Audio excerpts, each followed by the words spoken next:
Merci beaucoup, Valérie. On se retrouve bientôt. Merci.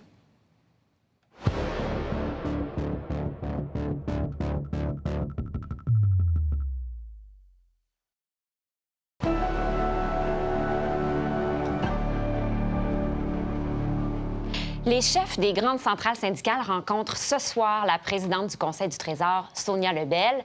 Maxime, Sonia Lebel va présenter aux syndiqués une 3e offre salariale.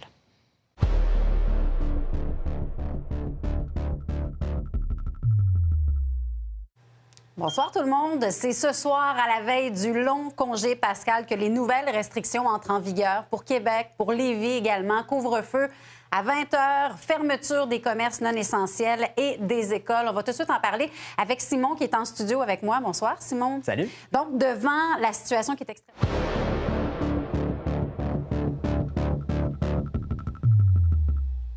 Bonsoir tout le monde.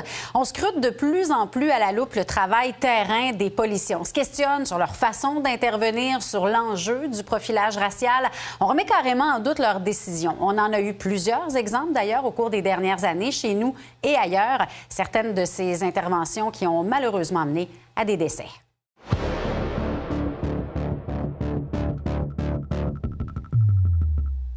Bonsoir tout le monde.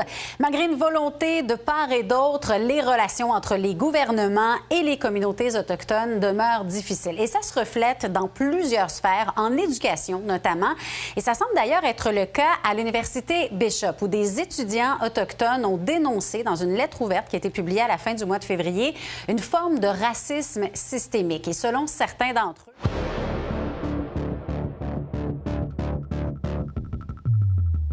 Bonsoir. La région du Saguenay-Lac-Saint-Jean l'a échappé belle hier, alors qu'elle était dans la mire du gouvernement pour passer en zone rouge. Évidemment, rien n'est gagné. On parle de 34 nouveaux cas de COVID qui sont ajoutés plutôt au bilan aujourd'hui. On en avait 15 hier. Et le congé de Pâques sera déterminant, évidemment, pour la suite des choses.